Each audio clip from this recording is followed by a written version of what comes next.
Right breaking news లో బీసీల రిజర్వేషన్లపై సుప్రీంకోర్టులో తెలంగాణ ప్రభుత్వానికి బిగ్ రిలీఫ్ లభించింది. బీసీ రిజర్వేషన్ల పిటిషన్ సుప్రీంకోర్టు కొట్టివేసింది. బీసీ రిజర్వేషన్లకు వ్యతిరేకంగా దాఖలైన పిటిషన్ ని విచారించడానికి నిరాకరించింది. తెలంగాణ హైకోర్టులో ఇదే అంశంపై 2 పిటిషన్లు పెండింగ్ లో ఉన్నాయని కూడా రాష్ట్ర ప్రభుత్వం తరఫు సీనియర్ న్యాయవాదులు తెలిపారు.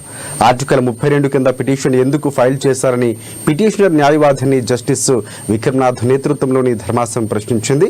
హైకోర్టు స్టే ఇవ్వలేదని, అందుకే సుప్రీంకోర్టుకు వచ్చామని పిటిషనర్ తరఫు న్యాయవాది తెలిపారు. స్టే ఇవ్వకపోతే సుప్రీంకోర్టుకు వచ్చేస్తారా అని కూడా ప్రశ్నించింది. పిటిషన్ ని డిస్మిస్ చేసింది జస్టిస్ విక్రమ్నాథ్, అలాగే జస్టిస్ సందీప్ మెహతా ధర్మాసనం. ఈ అంశానికి సంబంధించి పూర్తి అప్డేట్స్ అందించేందుకు మా ప్రతినిధి హరీష్ మనకు లైవ్ లో సిద్ధంగా ఉన్నారు. సో హరీష్, చెప్పండి పూర్తి అప్డేట్స్ అంటే.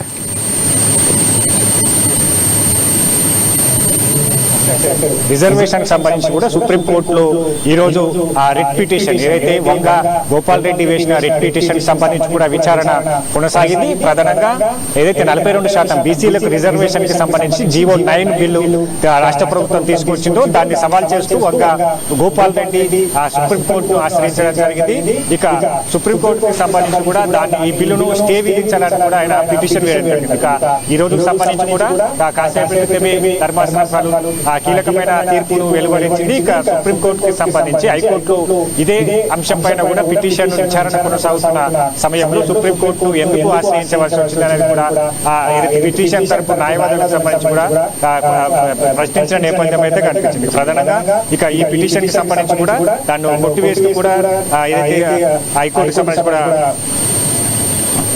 తీర్పును వెలువరించిన నేపథ్యం అయితే కనిపించింది. మొత్తంగా బీసీ రిజర్వేషన్ కి సంబంధించి కూడా తిరస్కరించిన నేపథ్యం ఉంది. హైకోర్టులో విచారణ కొనసాగుతుండగా సుప్రీంను ఎందుకు ఆశ్రయించారని కూడా ప్రశ్నించిన నేపథ్యంలో హైకోర్టు ఈ కోర్టుకు సంబంధించి కూడా 8వ తేదీలో ఇదే అంశం పైన కూడా విచారణ ఉన్నది కాబట్టి ఇక హైకోర్టును ఆశ్రయించాలని కూడా సూచన చేసిన నేపథ్యం అయితే కనిపించింది. మొత్తంగా 50% రిజర్వేషన్లకు నిలిచి అమలు చేయొద్దని కూడా ఈ పిటిషన్ కి సంబంధించి కూడా ఆయన దాఖలు చేయడం జరిగింది. కాబట్టి ఇక దీనికి సంబంధించిన ఏదైతే ఈ రోజు సుప్రీంలో వాదనలు కొనసాగాయి. ఇక పిటిషన్ తరపు న్యాయవాదులకు సంబంధించి కూడా ఏదైతే హైకోర్టును ఆశ్రయించాలని, హైకోర్టులో కేసు కొనసాగుతున్నప్పుడు విచారణ కొనసాగుతున్నప్పుడు సుప్రీంను ఎందుకు ఆశ్రయించాలని కూడా పిటిషన్ తరపు న్యాయవాదులకు సంబంధించి హైకోర్టు ప్రశ్నించింది. ఇక మొత్తంగా హైకోర్టుకు సంబంధించి 8వ తేదీకి సంబంధించి కూడా హైకోర్టులో ఇదే అంశం పైన పిటిషన్ ఏదైతే విచారణ కొనసాగుతున్న నేపథ్యం అయితే కనిపిస్తుంది. ఇక ప్రధానంగా ఈ రోజు హైకోర్టు సుప్రీం ఇచ్చిన తీర్పుకు సంబంధించి కూడా కాంగ్రెస్ నేతలకు సంబంధించి కూడా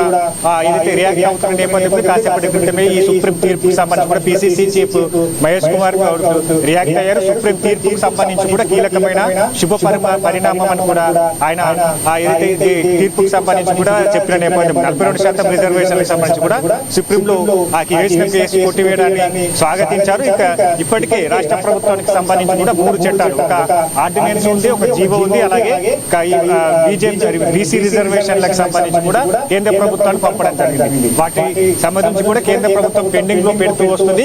ఇక జీవోను కూడా రాష్ట్ర ప్రభుత్వం తీసుకొచ్చింది కాబట్టి ఇక జీవో అమలుకు సంబంధించి కూడా ఏఐసిసి అగ్రనేత Rahul Gandhi, CM Revanth Reddy, AICC incharge Meenakshi Natarajan BC రిజర్వేషన్ల అమలు కోసం నిరంతరం కృషి చేస్తున్నారని కూడా తెలపడం జరిగింది. ఇక 8లో హైకోర్టులో కూడా ప్రభుత్వానికి అనుకూలంగా తీర్పు వస్తున్నట్టుగా కూడా ఆయన స్వాగతించిన నేపథ్యం అయితే కనిపిస్తుంది. మొత్తంగా ఈ రోజుకు సంబంధించి కూడా సుప్రీంకోర్టు ఉదయం నుంచి కూడా ఒక ఆసక్తిని రేకెత్తించింది, ఉత్కంఠను రేకెత్తించిన నేపథ్యం కూడా. ఎందుకంటే సుప్రీంకోర్టుకు సంబంధించి కూడా బీసీ రిజర్వేషన్ కి సంబంధించి ఏ విధంగా నిర్ణయం తీసుకోబోతుంది, ఏ విధంగా తీర్పులు ఇవ్వబోతుంది.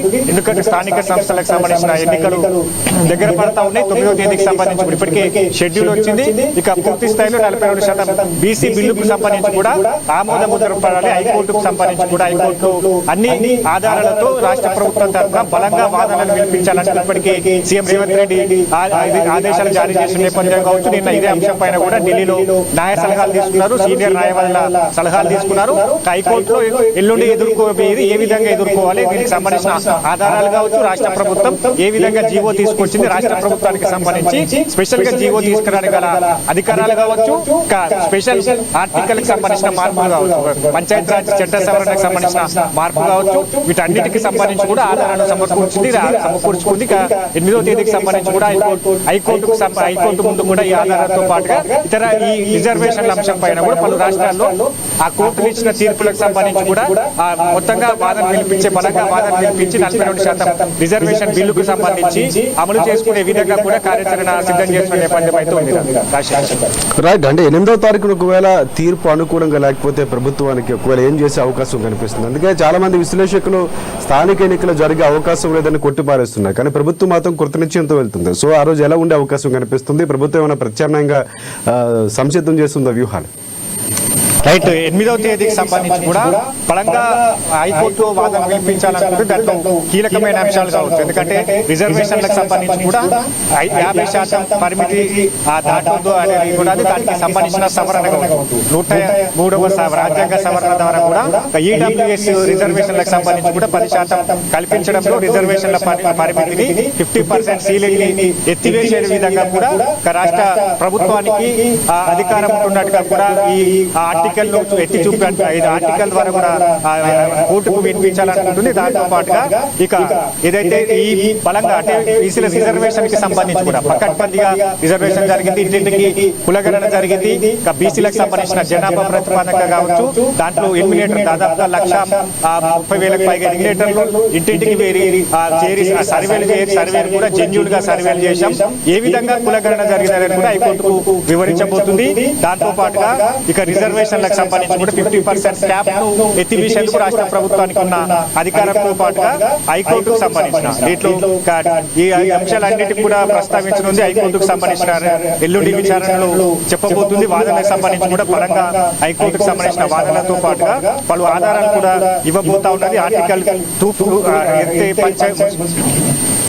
పంచాయతీ మున్సిపాలిటీ రిజర్వేషన్లకు సంబంధించి కూడా రాజ్యాంగంలోని ఆర్టికల్ 243D6 అలాగే ఆర్టికల్ 243T6 ఈ రెండు నిబంధనలకు సంబంధించి కూడా స్థానిక సంస్థల రిజర్వేషన్లకు సంబంధించి కూడా కల్పించే అధికారాన్ని రాష్ట్ర శాసనసభకు ఉంటుంది. ఇంకా వీటన్నిటికీ సంబంధించి కూడా ఈ ఆర్టికల్ సవరణ కావచ్చు, ఆర్టికల్లో ఉన్న అధికారాలు కావచ్చు, ఆర్టికల్లో ఉన్న రాష్ట్ర ప్రభుత్వానికి సంబంధించి ఏ విధంగా అధికారాలు ఉంటాయి వీటన్నిటికి సంబంధించి కూడా ఎత్తి చూపాలనుకుంటుంది. ఇక్కడికి పెండింగ్ బిల్లు ఇప్పటికే కేంద్ర ప్రభుత్వానికి బిల్లును పంపించడం జరిగింది. 3 నెలల తర్వాత ఆ బిల్లుకు సంబంధించి కూడా అప్రూవల్ చేయకుంటే రాష్ట్ర ప్రభుత్వానికి కూడా స్పెషల్గా జీవో తీసుకొచ్చిన అది రైట్ని కలిగి ఉంటున్నట్టుగా కూడా రాష్ట్ర ప్రభుత్వం హైకోర్టుకు వివరించబోతున్న నేపథ్యం ఉంది. కాబట్టి అందుకే కాంగ్రెస్ నేతలంతా కూడా ఈ రోజు సుప్రీంకోర్టును ఇచ్చిన తీర్పును స్వాగతిస్తున్నారు. ఇదే తీర్పు హైకోర్టు కూడా ఎల్లుండి వెలువరించబోతుంది. ఎందుకంటే పకడ్బందీగా జెన్యూన్గా సర్వే జరిగింది. రిజర్వేషన్లకు సంబంధించిన అంశం కావచ్చు, కేంద్ర ప్రభుత్వం పెండింగ్లో పెడితేనే స్పెషల్ జీవో ద్వారా మేము